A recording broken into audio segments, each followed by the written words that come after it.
there was a part of me that wanted to kind of like say, hey, how's it going? How did the blankets work out? But it's almost 2 o'clock in the morning, and the woman seemed a little restless, whereas the man seemed like he fell right to sleep. Or he was asleep. That's what I meant to say. This is like the third time I've come by in the last 30 days. And so it's 2 out of 3 times I've seen them. One time they weren't there. And it's like hit or miss. But I still haven't had the courage to speak to them, which is kind of bizarre, being that I kind of gave them those blankets. I'm sure they wouldn't mind speaking to me. But this uneasiness about it, I don't know why. There's a part of me that thinks it's because maybe they're NPCs and I'm like giving them life. So that's why it feels there's a disconnect where there should be some sort of connection, but there really isn't. If despite me helping them, and when I say no connection, I'm not speaking in that kind of way where I don't feel anything. I feel, made me feel good to give them those blankets. The whole custom made concept, the whole custom made is what turned me on the most. You know, I enjoy a new project, and I just I want to like kind of like catch them at a more realistic time. This feels like it's not. I don't know. It just always feels intrusive. I feel like I'm intruding on their space and what have you. So I don't know how. Hey, yo, chef.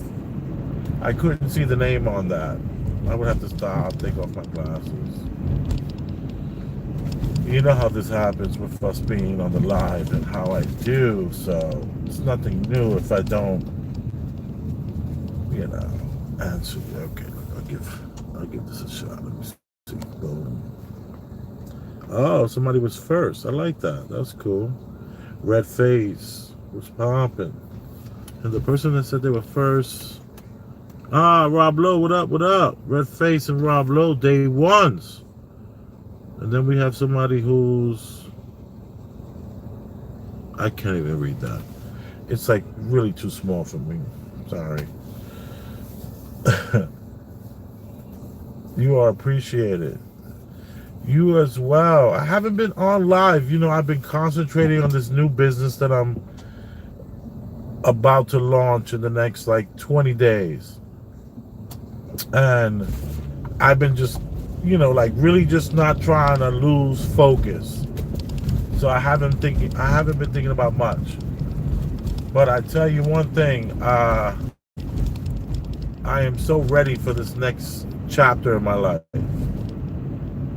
And what's going to happen with the new business and all that kind of stuff. The intermittent fasting has been working really well. I actually cut down my eating time from 8 hours a day to 7 hours a day. So I'm basically having whatever I want for 7 hours, and then I'm fasting for the 17 hours. And it seems to be working out pretty good. It's from 5 to midnight, where I tried the 2 o'clock, I tried the 3 o'clock, it's just not working. 5 o'clock is when I break my fast. I have an amazing meal, and then I try to have something around 9, 10 o'clock. And it's been working. I've had so much energy. I kind of moved. After getting sick with the COVID, I moved. And the place that I'm in has a pool. And let me tell you, I've been in that pool every other day for weeks. You know, this week out of the 7-day week, I've been in the pool 5 times. And you have to schedule pool time because of COVID. So I literally have the pool to myself. It's amazing. I'm loving it. So that's a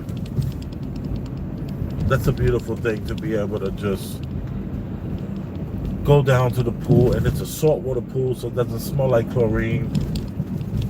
I put on my goggles. I have these cool goggles, and I'm just doing, it's a small pool, but I'm doing the equivalent of a mile every time I'm in it, just back and forth, back and forth. I'm loving it. I'm loving that life. So, I'm launching this business soon. It's going to be pretty amazing. I've been waiting a lot of years for New York to, finally decriminalize cannabis.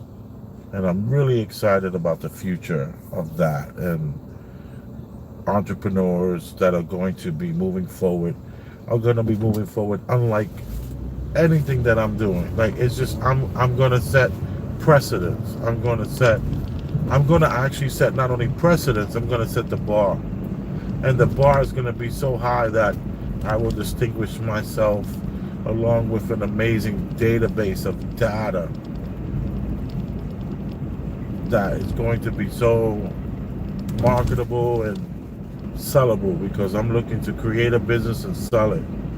Because my true passion and what I want to really, really do is not what I'm going to do right now. And that's a fact. Right now, what I'm doing is a means to an end. And I see the end being closer than it's ever been. I'm excited. So, I'm at a light, so let me see what's going on here. Okay. Red face. It never should have been criminalized. That's a fact. We love you, Elvis. Who is that? Oh, this is Riddler, T. Riddler. Thank you. I appreciate that. I love you too. What is your new business? Can we share now? No. I'm gonna launch it, and I'll bring you with me at that when that happens. It's like sometimes you don't want to put too much out there, because words are spells, and you want to be very careful. Pre-launch, what's gonna happen? I don't have any focus groups that can, give me the right feedback that I need. So at this very moment, I don't want to take too much liberties. Then I'm also considering partners. I have a couple of people that want to be partners with me, and this is the first time I've gotten really cocky about that partnership. I'm so cocky with it. I'm like, no, I don't have I feel weird saying this. It's just, all right, no. Because I know how it's gonna sound. It's gonna sound kind of stupid. But it's just where I am at the moment. See, I'm a kind of person that you call when you want to get something done. You want to get something done, you give me a call, I get it done. And the first business I ever started at 21 years old in the back of a bar. It was a restaurant. I was gonna do so I was gonna sell food, and that didn't work out. And I remember writing my business plan down for that business, and then I had the hot dog stand after that. That I wrote everything down.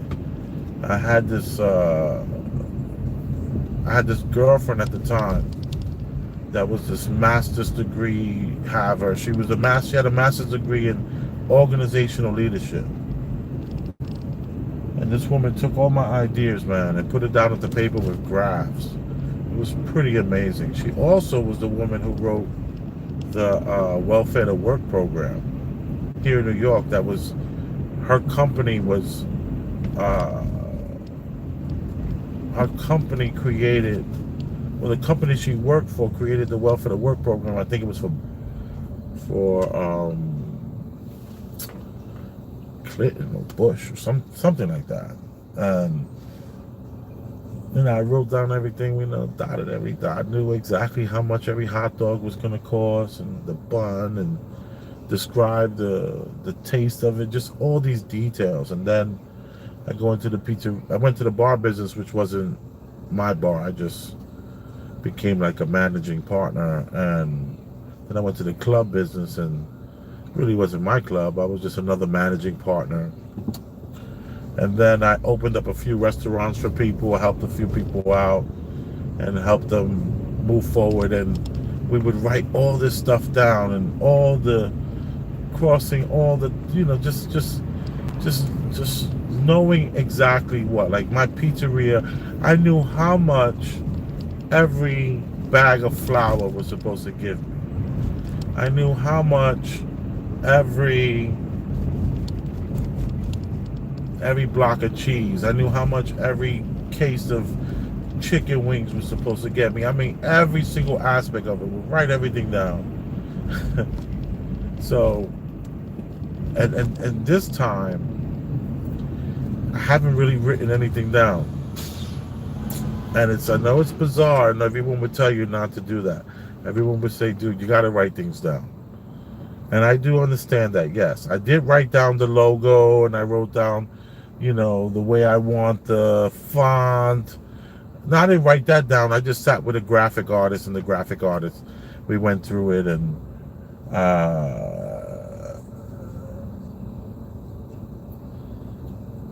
you see, I have this, it's in the food industry, by the way, that I'm moving forward in. And I have this secret ingredient that no one is going to guess. Like, they're going to be like, well, what do you use to do this particular product? It's going to be hard to figure that out, because that's going to be like my secret ingredient, right? So I don't even want to share that with anyone. Like, what's going to make this, why is this so good and so different? And it's because of a particular ingredient that is being used. And I don't want to reveal that. So I have people that are trying to, and I have a guy that I know, and he's like, well, I want to come in. Like, can you just do a quick presentation and tell me, like, where's my money going? And I was just so, I don't know, not arrogant, but I was like, dude, your money is being, I said, if I allow you in, it's, your money's allowing you to get in the door to what I'm doing. You want to be down? Not a problem. It's going to cost you 70 grand.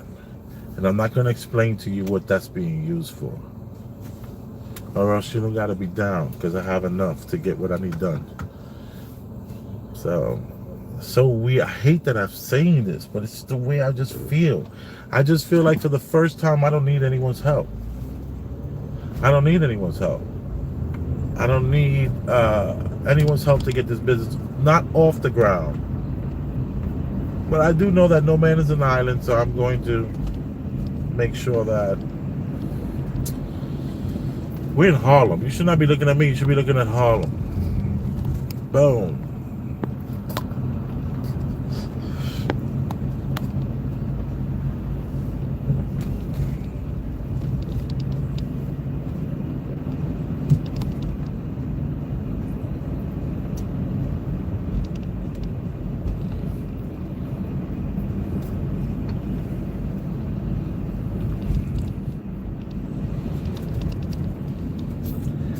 So I haven't written anything down. It's so bizarre, but it's so true. I have not written anything down. I just know what I want to do and how I want to do it and the way I want it done, and this is what we're going to do.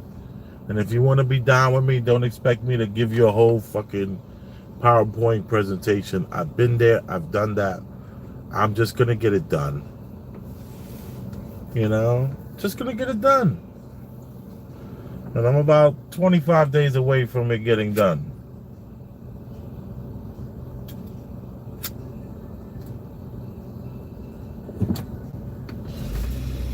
And I have several people who've approached me in the last couple of months who was like, yo, what are you up to? What are you doing? Are you taking advantage of this new New York, the new New York? And I'm like, oh yes, I am. And they're like, whatever you do, I want to be down. Great, just don't ask me for a PowerPoint.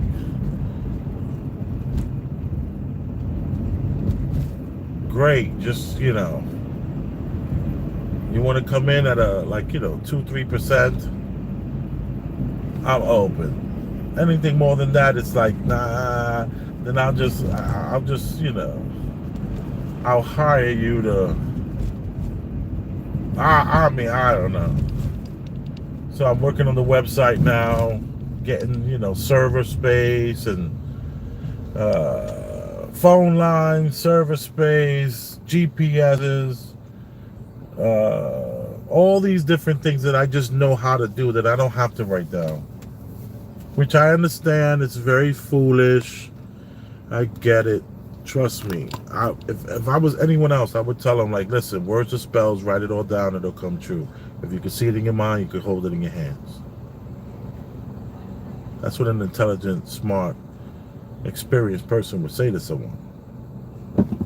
And should I be following that same advice? Theoretically or technically, or yes, I should be. Am I going to follow that advice? Not right now. Maybe in a month or so, I'll have to just really do some serious figuring out, like the space that I have. We need a new floor. So I talked to my contractor, and he said he wants to come by, see the space. He was trying to get me to just like FaceTime him so he can see the space, and I'm like, dude, I got an Android. I'm gonna have to download like the WhatsApp app or something like that. So, because he didn't have time to come to the space, so I'm gonna FaceTime him, let him see the space, do some measurements, because he knows exactly what I want. I told him what I want. He's gonna be able to do it, and do I necessarily have to write down, call the contractor, follow through, follow up? Do I have to write that down still? I had to write that stuff down when I was in my 20s. I wrote it down when I was in my 30s. Now I'm in my 40s. Do I still need to write down to make sure you don't forget to take all tape off the floor, all the walls. They say when you paint the walls, you have the blue tape or the green tape that's all around the edges. And I would write down, things to just always remember, just to remember what you have to do next. Do I still have to write that down? I mean, I'm gonna have the numbers written as far as like the people are concerned. Like, I'm writing numbers or anything like that. But I mean, I'm just not. In other words, I'm not really writing down a business plan. It's totally in my head, and I've been left so brokenhearted with all the other businesses that have failed in my life.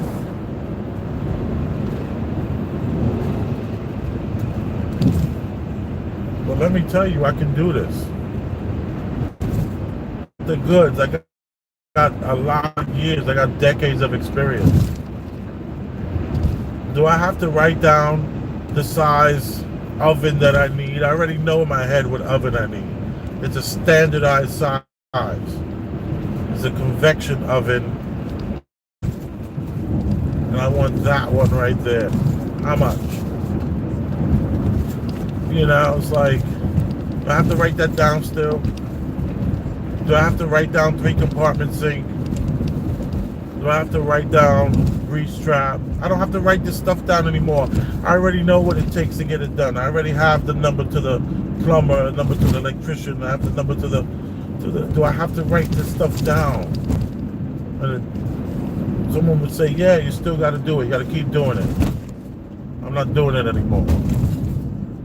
I'm gonna just get it done. You know how sometimes you get caught up in the details. You get caught up, writing this stuff down, proverbially. You're always writing down, and you're never moving forward. You're never getting it done. And I don't want to do that.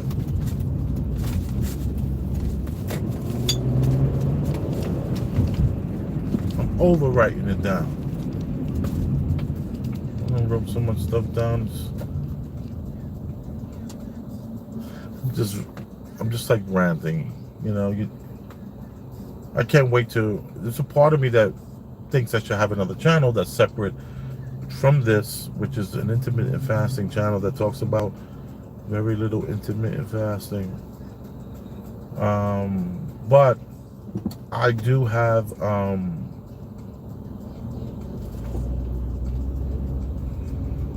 don't know. I gotta think.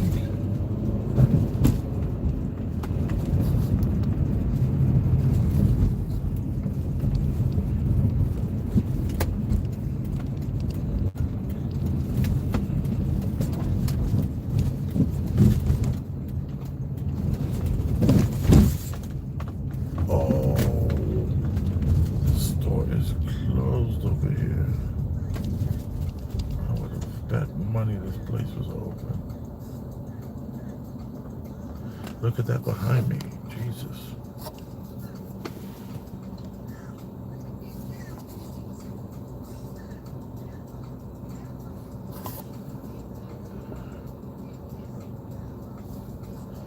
What is your new business? Can you share now? Not yet. Not yet. Not yet. Give me another week when I'm a little closer to knowing some numbers and stuff like that. Give me a week and we'll make that happen.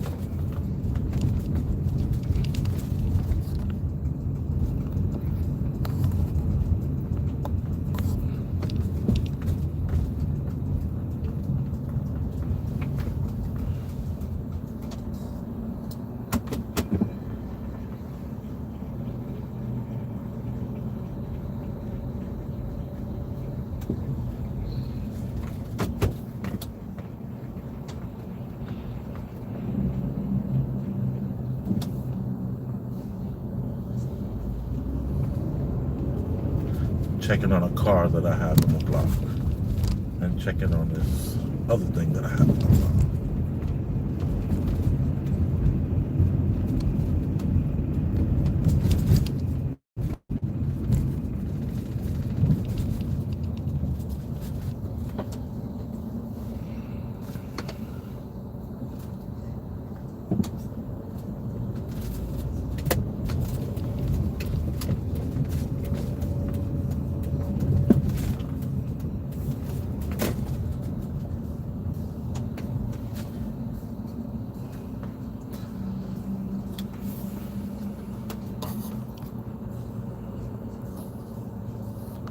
Salute to you as well.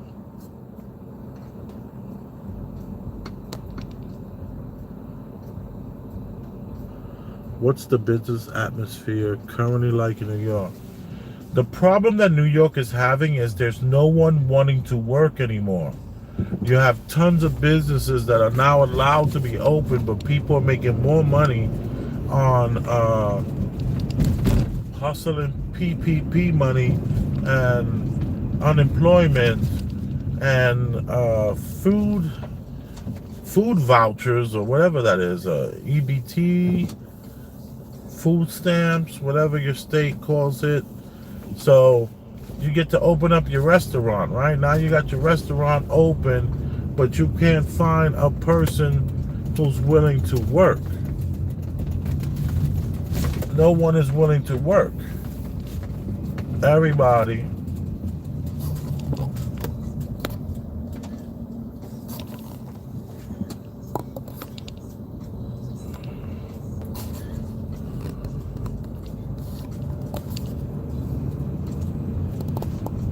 Happy Mother's Day. Yeah. I took LJ to get a full body massage yesterday, and I was like, Happy Mother's Day. But she said to me, she said, sweetie, whatever you do, don't even worry about Mother's Day. You know, the fact that we're moved into a nice place, she's like, this is my Mother's Day present. So,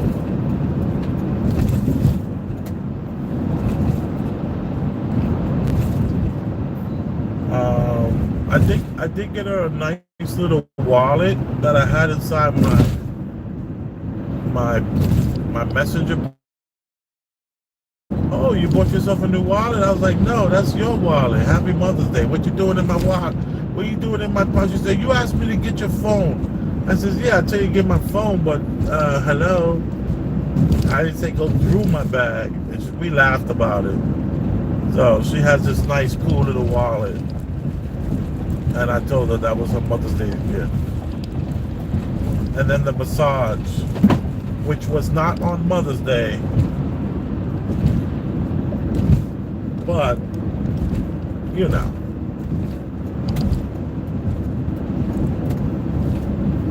It was the day before Mother's Day, you know. Everyone knows Mother's Day is going to be packed. No, I don't know. But she really enjoyed the massage. She did 45 minutes on her feet and 45 minutes on her back. So, I think she's pretty happy.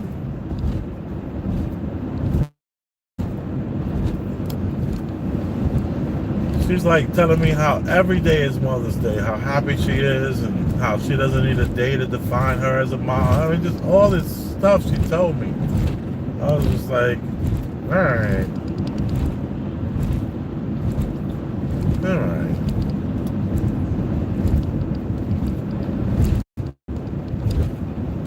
I'll be checking the temperature of the room throughout the day and seeing how she's feeling, and if she's being truly sincere, then I won't call 1-800-Flowers real quick. But she just bought flowers for our new place, and I just gave her flowers last week. So stay flowers, I didn't quite get. Now I'm feeling bad the more I talk about it. That's crazy, but it's true.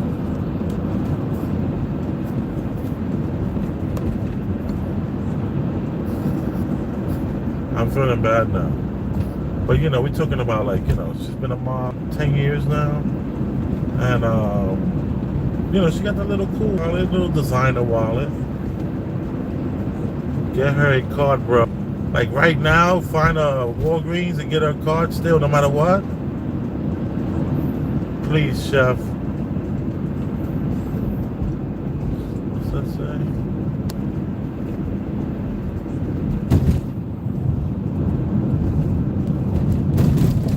Top of the morning to you. Okay, cool.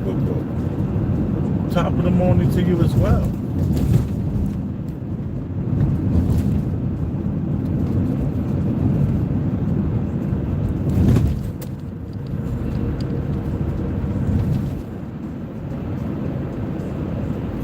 It's the thought that counts. You're right. Maybe I'll find a Walgreens or something. But she seemed very sincere about not getting her anything. And she loved the wallet. And she loved the massage, even though the massage was one day before Mother's Day. And I did get a massage like 3 weeks ago. So it's like she's doing the massage anyway. So she's living a good life is my point. Shouldn't Mother's Day go to the woman who's like looking for the guy to do something nice? I'm the guy who keeps I'm always doing something nice. I don't need Mother's Day to define that.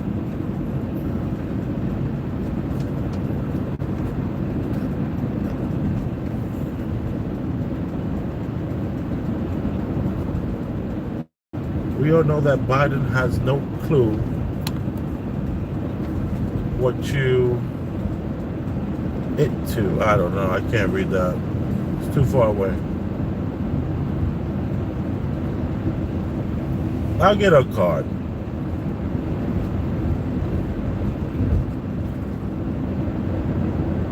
You already spoiling her. That's why the chef is simple and elegant and thoughtful. Wow. Who said that? That was pretty cool. I'm loving the praise. The accolades are just pouring in tonight. Wow. That's cool. Yeah, I'll stop and get her a card. There's a Walgreens too far.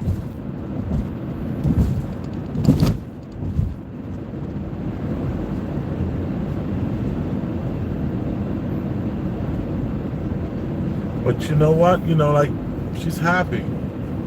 That's a fact. We're all happy. You know, just these holidays don't define us. They don't really make us who we are. They just put a lot of pressure. Unnecessary pressure you just get from these holidays that are just gearing you, pushing you.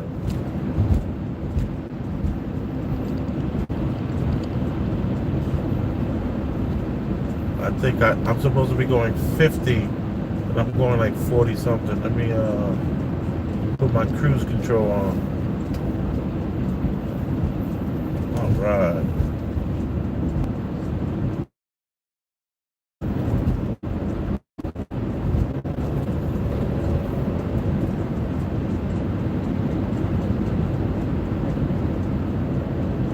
Yes, I saw that last thing about holidays being corporate grabs. I think that's what it says. Yeah, man. I mean, it really truly is. You know, we just moved into a new place. We're about to start a new business. You know, our children are doing well in school. You know, I come home every night. I don't have any side pieces. She's doing good. I'm not, like Kevin Samuels would say, I'm not exhausting options. I'm not exercising options.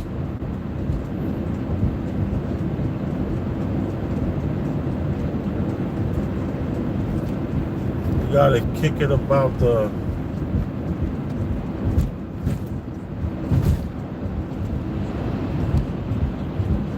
origins of Valentine's Day. Oh my goodness, you're talking about that Cupid thing, right? With the arrow and the craziness. Hey, yo, chef, give me the food.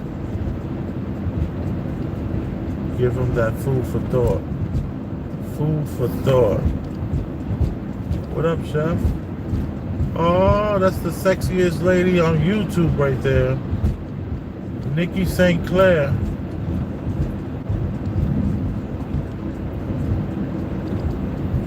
I could watch all your. I think I've seen all your videos.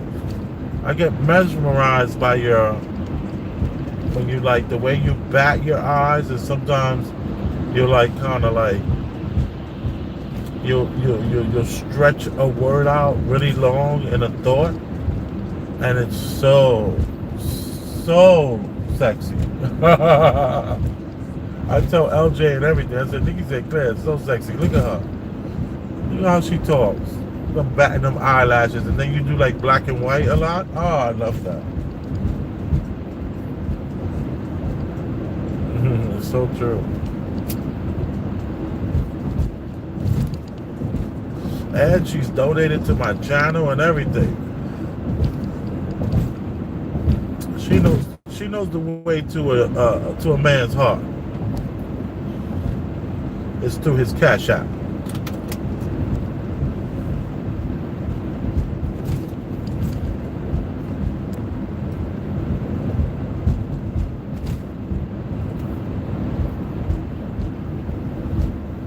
over here swerving.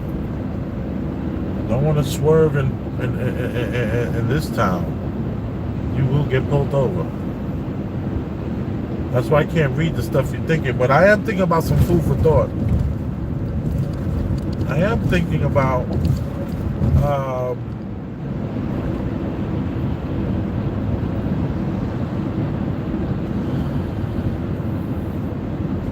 I don't know.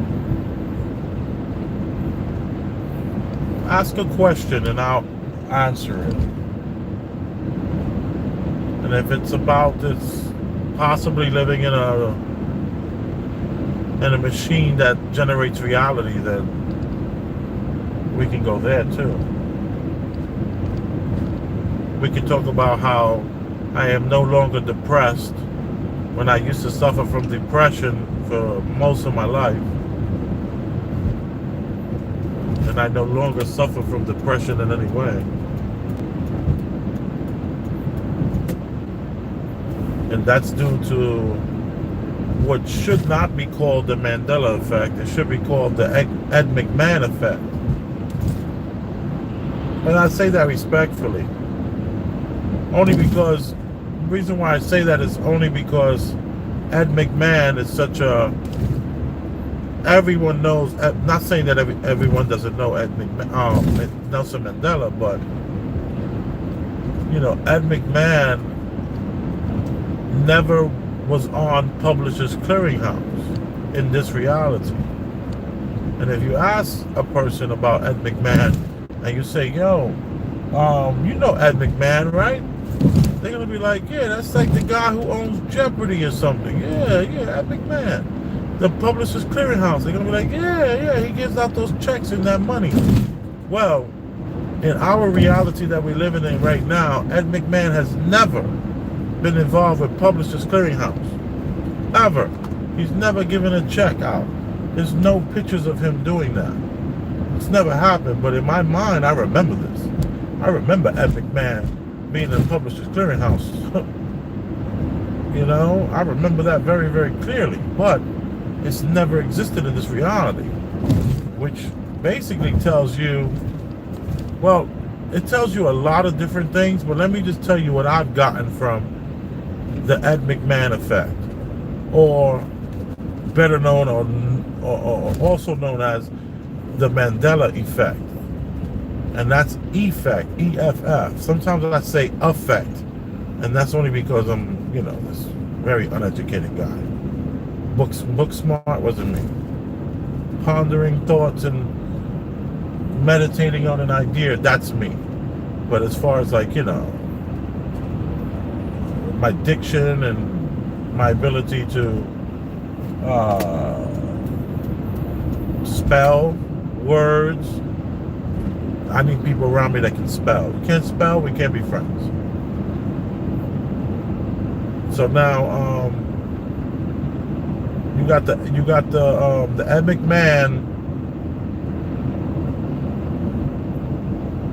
effect, and what that's the reason why I no longer suffer from depression, because I was suffering from depression because Ed McMahon, the reason why I stopped suffering from depression is because I kind of realized that what you think the past was ain't what it really is.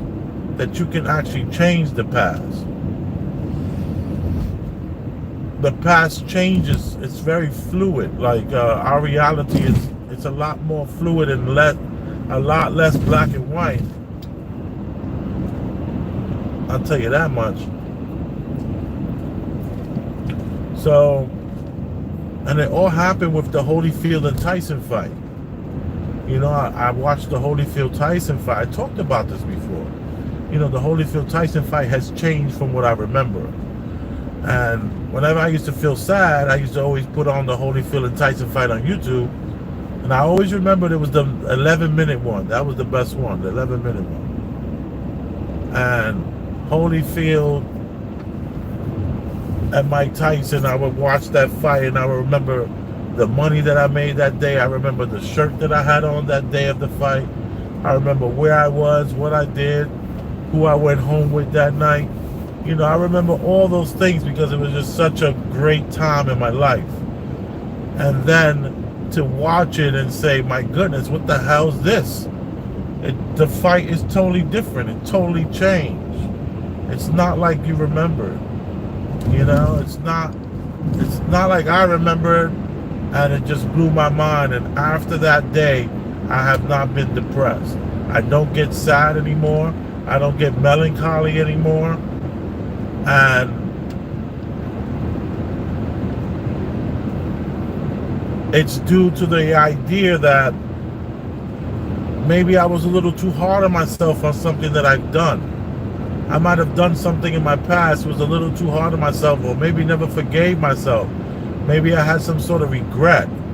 And that regret led me to a life of depression every couple of months or every so often. And next thing you know, I am sad for a day or so, and it takes me a while to shake it off. I gotta shake it off. I gotta tell myself that, you know, it'll be okay.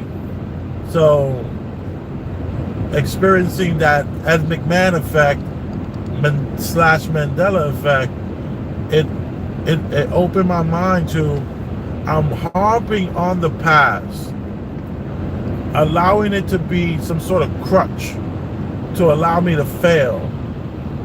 And that past possibly didn't happen the way I thought it happened. So we're talking cognitive dissonance here. Without a doubt, of course, cognitive dissonance is an effect here.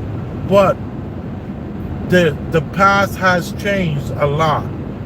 You know, you look back at the things that you used to watch on television, it ain't exactly the same anymore. And it's little different things that change. It's not huge. It's little nuances. Like Mike Tyson, I always tell people, I want you to draw Mike Tyson's ear. I want you to draw Holyfield's ear. You remember it. I want you to draw what you remember seeing after Mike Tyson bit his ear. Draw that. And I'm going to draw it too. So I always draw it, then I let them draw it, and we don't show each other the drawings. We keep the drawings. You don't show me yours, I won't show you mine. We watch the fight, and then usually people will go like, wait a minute, I don't understand. And then they get what is referred to as what I refer to and others have referred to as the download, where they actually start to look at it and say, oh, okay, that makes sense. And then I stop and say, let me see the picture of the ear. And they show you the picture of the ear. And I said, interesting, look at my picture. And they usually are identical, where the part of the ear is missing when Mike Tyson bites that, takes a chunk off of his ear. And when you watch the fight now, that doesn't exist anymore. All Holyfield has is a little bit of blood running down his ear. There's no chunk of his ear missing any longer. It's just blood. So it's like, how the hell could this happen? How could I be watching what appears to be a change in the reality that I thought was so real? So that's when I stopped being so hard on myself. I stopped being so hard on my past and the different things that I did. A lot of the survival techniques that I used as a kid in New York City used to bother me, and it would weigh down on my mind. But it no longer has that effect, because as far as I'm concerned, I'm worried about right here, right now, the present, and being so secure in who I am, and knowing that each step that I take is leading me towards a goal is so refreshing. Like, I don't think about past relationships anymore. I don't think about misdeeds I've done any longer. I truly have let that go, and it's because of me seeing that Ed McMahon effect and that Mandela effect. It's just mind-blowing. So I am appreciative of that. Like, I feel great knowing that we're possibly in some sort of machine that generates reality. If we're in a machine that generates reality, And a lot of the stuff that we see from the past that's shifting and changing, it's possible that a lot of these things, maybe I was going to do this. Boom. You know, a lot of things we see shifting and changing, and we want to, you can look and say, wait a minute. If it shifts and change randomly, then why am I so hard on myself about what the hell happened back there? For all I know, it never even happened like that. Maybe that's just the way I saw it from my point of view. Cognitive dissonance, yes, I am aware that's what that is also. But it's enough to stop the depression, to stop the melancholy, to stop the sadness. And I remember when my kids were like 2 years old, I remember my son, he was like, Dad, are you okay? I said, no, I'm just a little sad. I get sad every once in a while. Like, I was actually claiming that. I was claiming being sad. I was claiming those feelings. And that's not cool. And I'm so glad that I'm no longer there. And it's only been 4 years. This is relatively new. And I am so present. I mean, I am so right here, right now. I am so focused on what I need to get done, that I'm not worried about my past failures. I'm not worried about what anyone thinks of me or my ideas. I don't need any validation. Look at this mustache that I've just decided to start wearing. I would do this just for fun every once in a while. Just sit in the car and I would just be like, wow, look how long this thing is. I can make these cool little curls with it. But now I'm actually rocking it on some old, like, you know, I like it. I think it's different. I think it's cool. And I don't care what anyone else thinks. Other than my family, you know, my family were like, oh my God, we hate it. Please get rid of it. Then of course I would, you know, if LJ was like, yo, nah, I'm not feeling that, then I would definitely do it. I would remove it.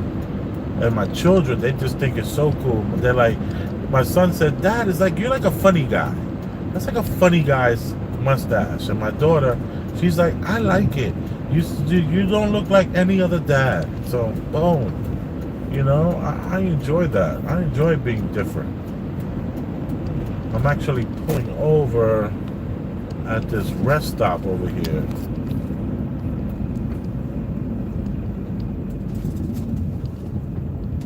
Just because I want to take a moment and read one or two of the comments. Some of those comments look pretty brolic.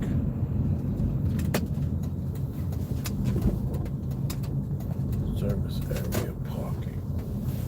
Let me go here.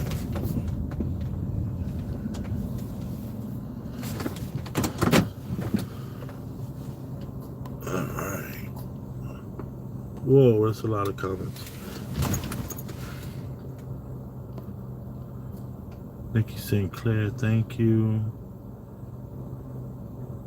NVM, I'm high tomorrow, Mother's Day, Valentine's Day. Nikki St. Clair, the 7-Eleven coffee cake is different when you off that. Don Julio, I'm sure it does. Let's talk about these extraterrestrials unveiling themselves and the highway in the sky. Ooh. See, I went off in another direction. That's Ace Woods, Riddler. Can you tell us the Dionne Warwick story again? I didn't see that, sorry. As a partner, how do I deal with a person who suffers from depression? As a partner, how do I deal with a person who suffers from depression as a partner. You know, the question is kind of not like registering to my brain properly. As a partner, how do I deal with a person who suffers from depression? Find another partner. Nah, bro, that's crap. Nah, bro, that's crap. Sorry, Ace Woods. Ed McMahon was showing up to houses on everything. Not in this reality. Ed McMahon was a PCH sponsor, a publisher clearinghouse sponsor. Not in this reality, Ace Woods. I got YouTube video, my guy. Ed McMahon was America's family. What? American Family Publishers? American Family Publishers, not Publishers Clearinghouse, right? How old were you when you first watched it? How old were you when you watched it as an adult? Watched what? It's not an alternate reality, it's grown man awareness. Okay. They're gonna erase slavery and make it seem like it was all us and they had nothing to do with it. Nikki St. Clair says they're gonna erase slavery and make it seem like it was all of us and that nothing to do with it. Nikki St. Clair, they can't erase slavery. Most nations in history had slavery. The transatlantic slave trade will go into the angles of history. Yeah, but she's kind of right because they'll just make it seem like people just, were hopping and skipping onto these ships from that slavery port. That's not cognitive dissonance. You're just seeing through things from a younger perspective and a newer awareness of time. Well, let me just say this, Mr. What's that, Acre Woods? What's that? 100 Acre Woods. Yeah. Oh, that's kind of cool the way you wrote that. 100 Acre Woods. I know, I totally get what you're saying about growing up and maturing and all that kind of stuff.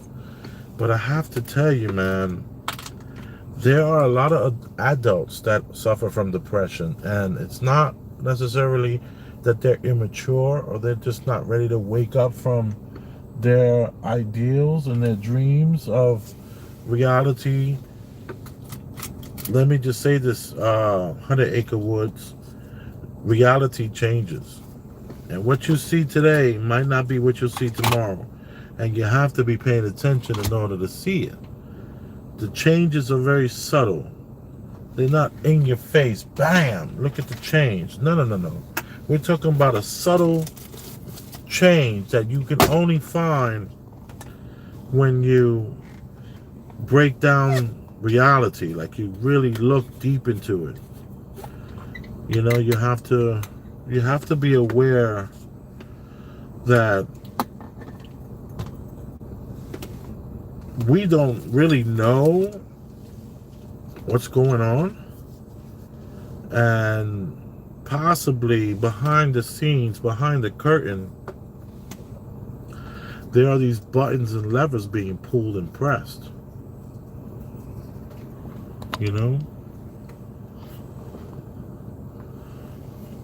These levers are being pulled, these buttons are being pressed, and what's happening is possibly, and I always say possibly because I have no proof,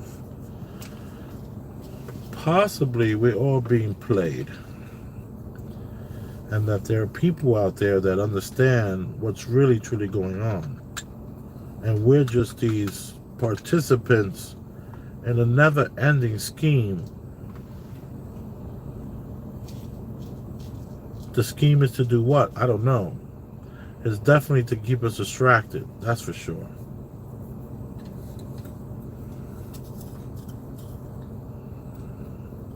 They definitely want us distracted.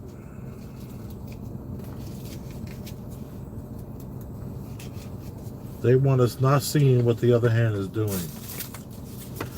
But I think the Mandela effect, it didn't save my life, but it's definitely saved my spirit and my soul to some degree. Uh-oh, 100 Acre Woods is back. What do you say? Dang, he was dropping the scene just now. What's that? Dang, he was dropping the scene just now. Who we talking about? Dropping the scene. Nikki, you still there, babe?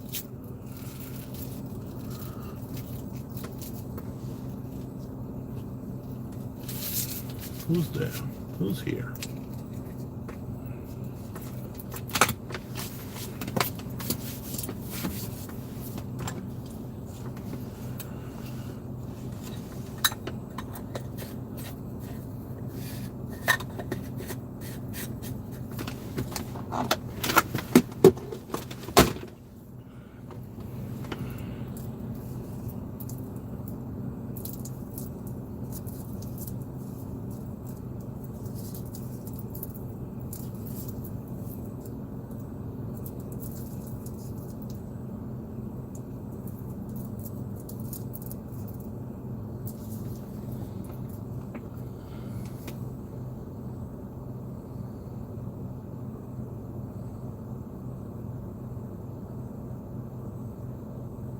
The Hidden Hands playing us. Oh yes, it's like the Wizard of Oz story. You know, the Wizard of Oz story is a truth drop. All day it's a truth drop. I mean, then what a jerk the Wiz was. Remember the Wiz when he was pushing all those levers and pressing all those buttons? And then what the hell did the Wiz do? He gave everybody like the worst gifts ever. Like, here's a plaque so that you can show that you have heart, and here's this, you know, it was just so effed up. And then didn't the Wiz jump in a balloon and leave them behind on some old real sucker moves? Yo, this is like, the people that are pulling the levers and pressing the buttons, man, they're gonna go out the back door. They're sliding out of there. And the Wiz is just, it's like, not the Wiz, I keep saying the Wiz, but the Wizard of Oz, that movie, like Dorothy is going down the lane, and this is like us. We're like going down this yellow brick road of life, right? And what happens on this yellow brick road of life? We have all these distractions along the way. Massive distractions. And we have to make a lot of choices along this yellow brick road, trying to make it to the damn Wiz. I mean, trying to make it to the Wizard of Oz. I keep saying the Wiz. I only seen the Wiz once. And I hated the Wiz. I ain't gonna lie. Michael Jackson looked crazy in the Wiz.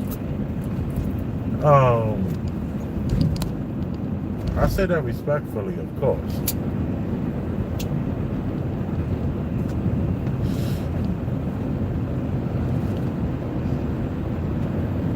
But it's like such a truth drop, that Dorothy story, man.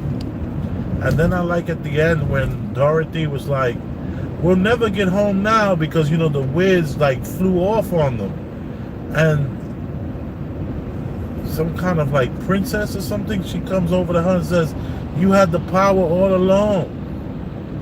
Just click your heels and go home. And it wasn't the shoes. See, this is what people need to remember, that the Wiz, it wasn't the shoes that got Dorothy home. It was her inner knowing that got her home. Her deep intuition, the truth. The truth is inside of every one of us.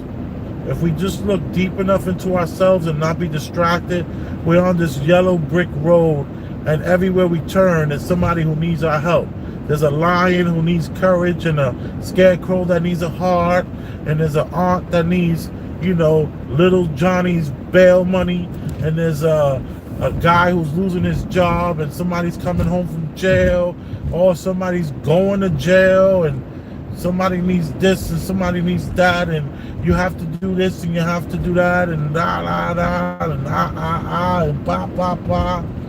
And before you know it, You lose sight of where you're going.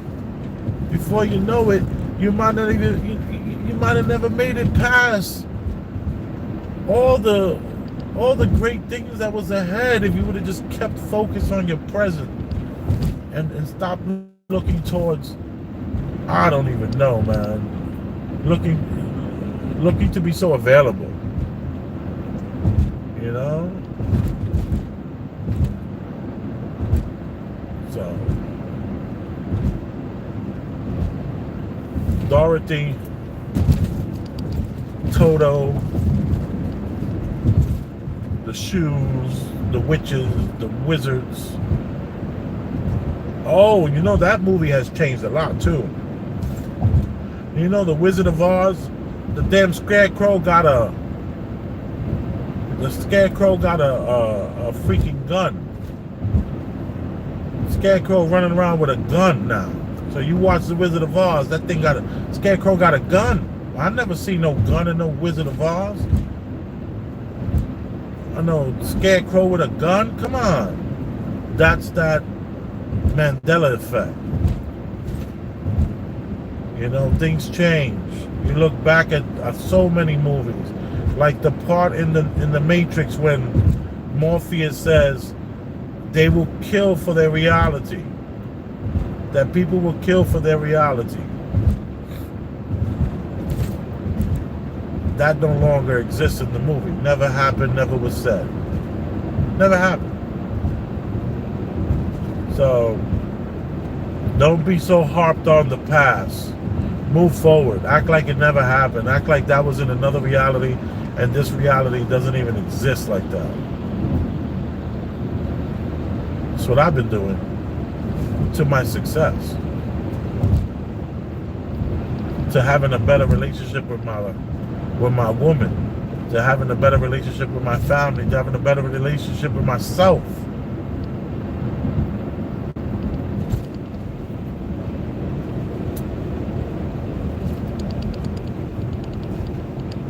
Thank you for sharing this time with me. I am now in my little town that I've been calling home for 2 months. You are appreciated, every one of y'all. Don't forget the Cash App. It's $sign Elvis Rosenberg, one word, Elvis capital letter and Rosenberg capital letter. And then the Venmo is at Elvis Rosenberg. And then you can do the, what's that, the PayPal? No. The PayPal, you would need my cell phone number. You are appreciated. Thank you for spending time with me.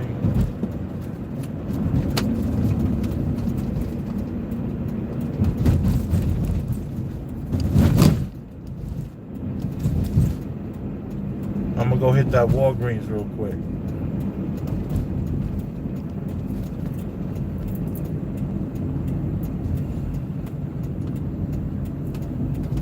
You are appreciated. Happy Mother's Day to the mothers out there. Boom.